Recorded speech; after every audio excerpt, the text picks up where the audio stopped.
Hello, friends. Reaching 75 is a milestone I never imagined would arrive so swiftly. One moment you're in your 30s, brimming with ambition and vitality, and the next, you're awakening in a body that feels different each morning, with memories spanning over 7 decades. Life transforms, priorities shift, and as I've grown older, I've noticed something unexpected about myself. I've begun avoiding people. This wasn't always my nature. I used to be tremendously social, constantly surrounded by friends and family, participating in community events, and being that reliable individual everyone counted on. But somewhere along the journey, something changed. Initially, I thought, it was just me, but now I realize it might be more common than I imagined. Let me explain why. If you enjoyed this reflection, please give it a thumbs up. Don't forget to subscribe and activate notifications so you never miss an update. Time becomes more valuable than ever. At 75, I find myself contemplating time in ways I never did before. It's not merely the ticking clock or turning calendar pages. It's the undeniable awareness that time is finite. When I was younger, time felt abundant, like an endless stream flowing toward an unknowable horizon. I squandered it freely, believing there would always be more. Hours spent on idle conversations, relationships that led nowhere, and tasks that brought little joy or purpose seemed inconsequential then. But now, every moment feels like a treasure, and I refuse to waste it. Time isn't just a measurement anymore. It's a companion, sometimes gentle, sometimes stern, always reminding me to cherish what remains. It's in the quiet mornings when I sip my tea and watch daybreak, savoring the warmth of the cup between my fingers. It's in the afternoons when I take leisurely walks, feeling the earth beneath my feet, grateful for the strength still present in my legs. And it's in the evenings, settled in my favorite armchair, reflecting on memories of a life well lived. I used to fill my days with people and activities, thinking that the more I did, the fuller my life would feel. But I've discovered the opposite is true. It's not about quantity, how much you do or how many people surround you, but about the quality of those experiences and relationships. Now, I choose carefully where and with whom I spend my time. I prefer a thoughtful conversation with someone who truly understands me over attending a crowded gathering, where I feel like a stranger among many faces. The truth is, I've become fiercely protective of my time because I've realized how irreplaceable it is. When you're young, you believe there's always tomorrow to mend a mistake, rekindle a friendship, or pursue a dream. But as you age, you understand that tomorrows are more limited than you'd like to admit. This doesn't sadden me. It makes me intentional. I don't squander hours on meaningless drama, shallow exchanges, or obligations that don't align with my values. Instead, I invest my time in what truly matters: my health, my passions, and the people who bring light into my world. There's a profound serenity in this shift. I've stopped feeling guilty about declining things that don't nourish me. I no longer feel compelled to explain myself when I choose solitude over socializing. It's not that I don't value relationships. In fact, I cherish them more than ever. But my focus has changed. I want my connections to be authentic, my conversations meaningful, and my days to feel rich, not merely busy. Time at this stage is also about releasing regrets over wasted moments, releasing grudges that once seemed significant, and releasing the need to accomplish everything. I've learned it's perfectly fine to slow down and simply exist. There's no hurry anymore, no race to any finish line. The most precious moments aren't found in great achievements, but in small, quiet joys. A beloved melody, a gentle breeze, a heartfelt laugh. So yes, time feels more precious than ever, but it also feels more abundant in quality. I've stopped chasing it and started savoring it, and in doing so, I've discovered a contentment I never knew possible. At 75, I don't want to waste a single moment, not because I fear running out, but because I finally comprehend what a gift time truly is. Relationships transform, and so do we as years pass. Relationships evolve in ways you might never anticipate. Some grow stronger, deepened by shared memories and mutual understanding, while others fade quietly, like a book you've set aside and never reopened. At 75, I've come to accept that not all relationships are meant to last forever, and that's perfectly fine. What I've discovered is that the people who remain in your life during this phase are often those who truly matter. When I was younger, relationships were everything. I surrounded myself with friends, colleagues, neighbors, and acquaintances, always striving to maintain connections and be part of something larger. I was the person who remembered every birthday, attended every event, and tried to keep everyone happy. But over time, I realized how much energy it took to sustain relationships that didn't always nurture me in return. Life naturally prunes the branches of your social tree. People relocate, become busy, or change in ways that make staying connected difficult. Some relationships end with heartbreak, others simply with time. I used to take these losses personally, wondering what I could have done differently to preserve them. Now I understand that life's journey pulls us all in different directions. People enter your life for a reason, a season, or a lifetime, and recognizing which is which has brought me peace. But it's not just others who change, we change too. I'm not the same person I was at 50 or even 65. My priorities have shifted. I value simplicity, kindness, and authenticity more than ever. I lack patience for drama or one-sided relationships. I used to believe being available for everyone made me a good friend or family member, but I've realized that genuine relationships are reciprocal. They shouldn't drain you. They should replenish you. Some of the most profound lessons about relationships have come through heartache. Trust broken by people I cared for, loyalty unreturned, or kindness taken for granted. These experiences left marks, but they also taught me to establish boundaries, recognize warning signs, and most importantly, value my own well-being. Now I give my time and energy to people who elevate me, not those who burden me. Yet even with these lessons, I occasionally feel nostalgia for relationships that have faded. A friend once like family whom I haven't spoken with in years. A relative whose life has taken a different path. It's bittersweet reflecting on those connections, but I've come to appreciate them for what they were. Precious moments that helped shape me into who I am.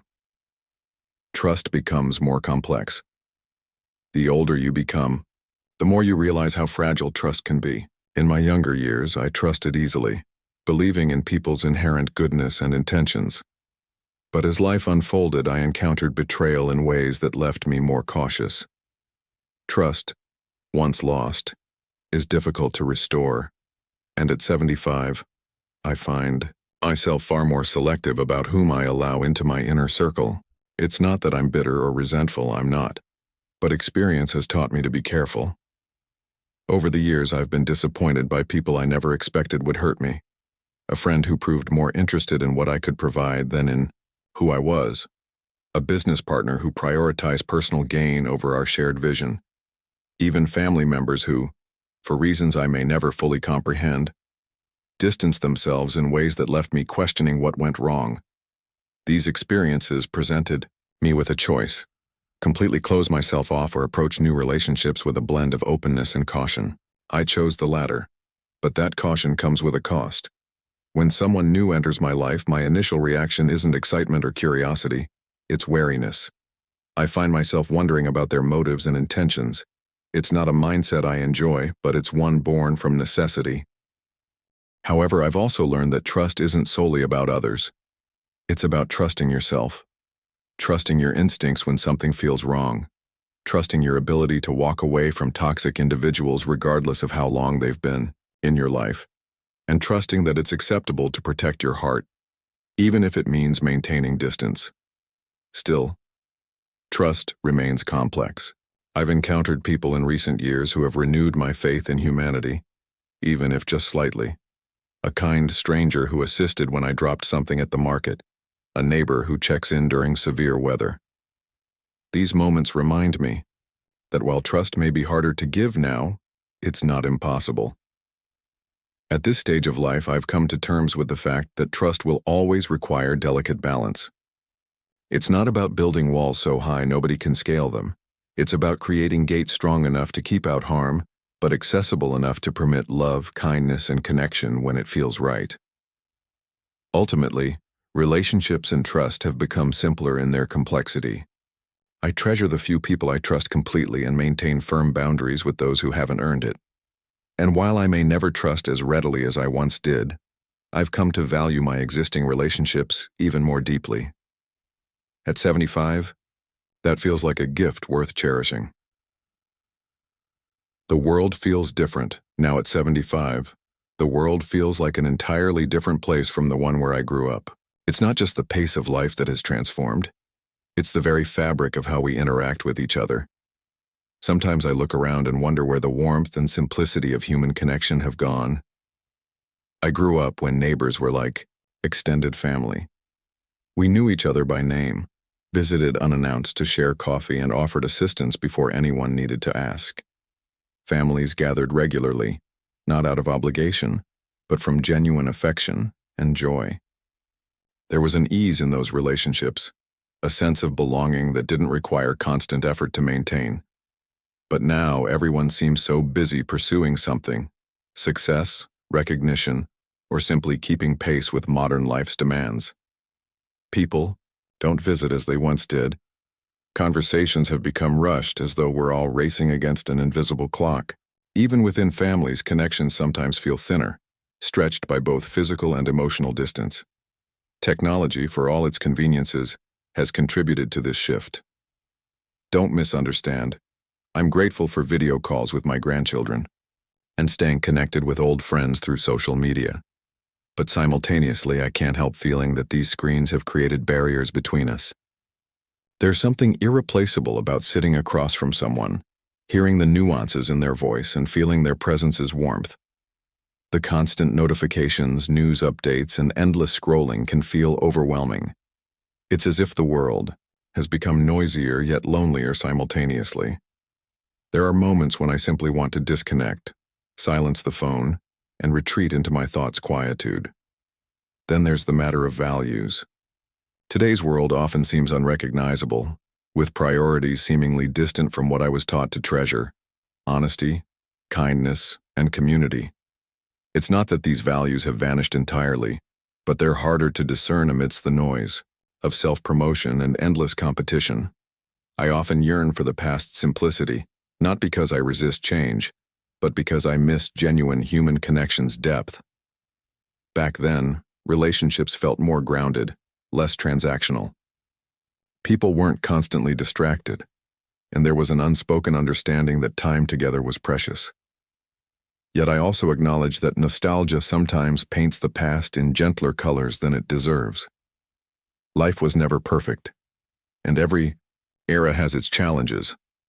But as the world progresses, I find myself withdrawing, not from bitterness, but from a desire to preserve what still feels authentic and meaningful to me. Solitude isn't loneliness. In my younger years, I equated being alone with being lonely.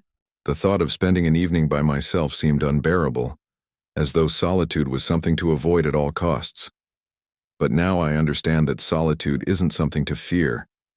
It's something to cherish. There's a profound difference between being alone and being lonely. Loneliness is emptiness, a yearning for connection that feels unattainable. Solitude, conversely, is fullness, a quiet contentment in your own company. At 75, I've found that some of life's happiest moments come from simply being still, allowing the world to fade into the background as I focus on the present. In solitude, I've rediscovered simple pleasures: sitting by the window with tea, watching birds gather around the feeder, feeling sunshine on my face during a morning walk, hearing a fire's crackle on a cool evening. These moments, though small, fill me with peace that no crowded room or bustling event ever could. Solitude has also provided space for reflection. At this life stage, memories become both comfort and teacher. I revisit past moments not with regret, but with gratitude for experiences that shaped me.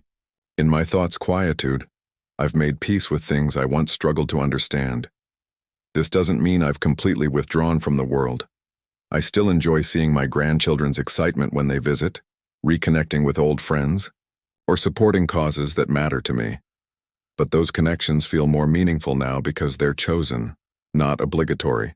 I no longer feel compelled to accept every invitation or maintain relationships that deplete me. Solitude has helped me appreciate remaining relationships too. When I spend time with others, I'm fully present, savoring our shared moments. There's no hurry, no distraction, just the joy of togetherness, however brief. I believe solitude teaches self-love in ways no external validation can. It shows that your worth isn't tied to how many people surround you or how busy your social calendar is. It's in quiet moments when you realize you're enough exactly as you are. At 75, I've learned that solitude doesn't indicate loneliness. It demonstrates strength. It's choosing to step away from noise, protect your peace, and focus on what truly matters. And in that choice, I've found happiness deeper and more enduring than I ever imagined.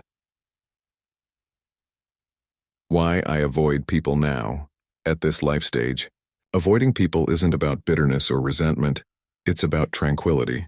After 7.5 decades of giving, learning, and sometimes hurting, I understand that not every relationship is meant to endure, and not every connection warrants the energy required to maintain it. It's a lesson both liberating and bittersweet, that I've embraced not from sadness but from necessity. Most of my life I prioritized others. I gave freely of my time, energy, and heart, often without expecting reciprocation. I wanted to be liked, helpful, someone dependable. For years that felt right. I thrived on being needed, showing up for others, being the steady presence people could rely upon. But life teaches boundary lessons, even if it takes decades to learn them. I've been disappointed by trusted individuals, hurt by loved ones, and drained by relationships that took far more than they gave. Sometimes I ignored warning signs because I desperately wanted to see someone's goodness. Sometimes I remained in situations that diminished my happiness because I believed that demonstrated loyalty. Now at 75, I see more clearly. Avoiding people doesn't mean abandoning humanity. It means protecting my well-being. I no longer feel obligated to sustain toxic relationships or engage in situations that leave me feeling empty. I've exchanged social obligations noise for meaningful solitude's quiet, and I've never felt more at peace. I avoid people who introduce drama into their lives and mine. I avoid those who make everything about themselves, who never inquire about my welfare or seem interested in my answer if they do. I avoid people who take my kindness for granted, assuming it's limitless. Most importantly, I avoid situations that make me feel less than my authentic self. This doesn't mean I've completely isolated myself. I still treasure relationships that matter, friends and family who have weathered time, who appear not because they need something, but because they care. Those connections are sacred, and I nurture them with all the love I can still give. But I no longer feel compelled to cast a wide net. A smaller, deeper circle suffices. In some ways, avoiding people has helped me appreciate them more. When I do spend time with others, it's because I genuinely want to, not from obligation. Conversations are richer and moments more memorable because they're chosen, not forced. Does this sound familiar? I often wonder if others my age feel similarly. Is it just me, or does time naturally make us more selective? Do life's disappointments and betrayals lead all of us to guard our hearts more carefully and prioritize our peace above all else? Looking back, I realize much of my younger life was spent trying to meet others' expectations. I wanted to be everything for everyone, a good friend, a reliable partner, a supportive family member. But as years passed, I recognized how exhausting that was and how little of myself remained afterward. Now I've stopped apologizing for protecting my time and energy. I've stopped feeling guilty for choosing solitude over socializing. And I've stopped wondering if something's wrong with me for needing space to breathe, reflect, and simply be. If you're in your 60s, 70s, or beyond, perhaps you've made similar choices. Maybe you've begun distancing yourself from relationships that no longer serve you, or situations that leave you drained rather than fulfilled. Maybe you've noticed valuing quality over quantity regarding people in your life. It's not an easy transition. Sometimes it feels like surrendering parts of yourself. But the truth is, this life stage involves shedding what no longer fits. It's about creating space for peace, joy, and things that truly matter. If this resonates with you, know you're not alone. There's no guidebook for navigating this life part, no universal approach. Some people flourish in large social circles throughout their golden years, which is wonderful for them. But if you're like me and find comfort in solitude and smaller, deeper connections, that's equally valid. At 75, I've learned it's acceptable to release what no longer serves you, to prioritize yourself, to protect your peace, and to live life on your terms. In doing so, I discovered freedom I never knew existed. Freedom to be fully, unapologetically myself. So if you find yourself withdrawing from people or choosing solitude more frequently, don't view it as loss. See it as gain. It's a gift to create a life that feels right for you, even if it differs from others' expectations. Here's to this life chapter, a chapter of reflection, growth, and courage to live authentically. May we all find the peace we deserve. Embracing this chapter at 75, I view life not as a series of endings, but as a series of beginnings. Each stage brings its own lessons, challenges, and beauty, and this one is no different. This life chapter, with its quiet simplicity and deeper reflection, feels like culmination. Time to embrace who I've become and release things that no longer matter. When young, you often live urgently, constantly needing to do more, achieve more, and be more. Restlessness drives you forward, fueled by belief that the future holds endless possibilities. But as you age, that restlessness fades. You stop chasing what's out there and start appreciating what's here. It's not about giving up. It's about shifting focus.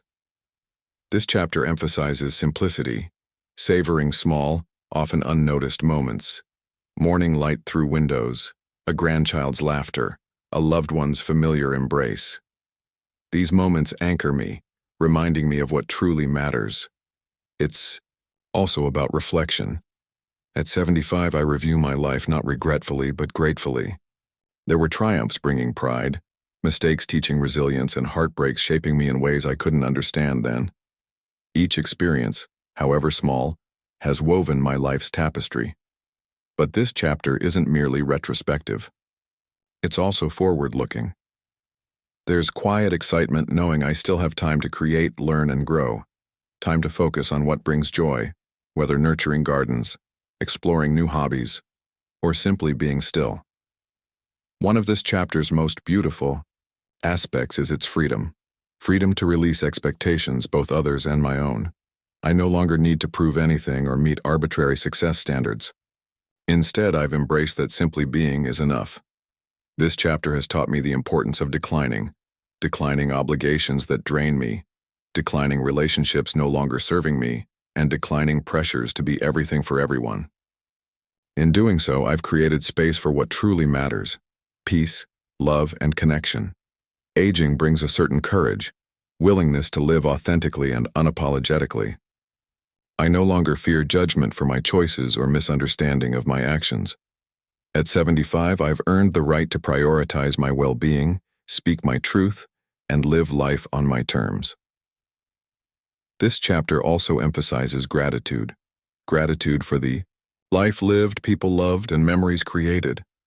Gratitude for strength carrying me through difficult times and joy illuminating good ones. And gratitude for simply still being here, with more life to live and more lessons to learn. So what does embracing this chapter truly mean? It means accepting the past without clinging to it, embracing the present openly, and viewing the future, hopefully. It means finding beauty in everyday moments, cherishing meaningful relationships, and releasing anything not bringing peace. It's not always easy. There are moments of loneliness, uncertainty about what comes next, missing people and places that once filled my life. But even then, there's quiet strength, reminder that I've come this far and have everything needed within me to continue. At 75, I've realized life concerns less the major milestones and more the small, meaningful moments comprising our days. This chapter, though different from preceding ones, is no less important. In many ways, it feels most authentic, honest, and peaceful part of my journey. Embracing this chapter isn't about accepting limitations. It's celebrating possibilities.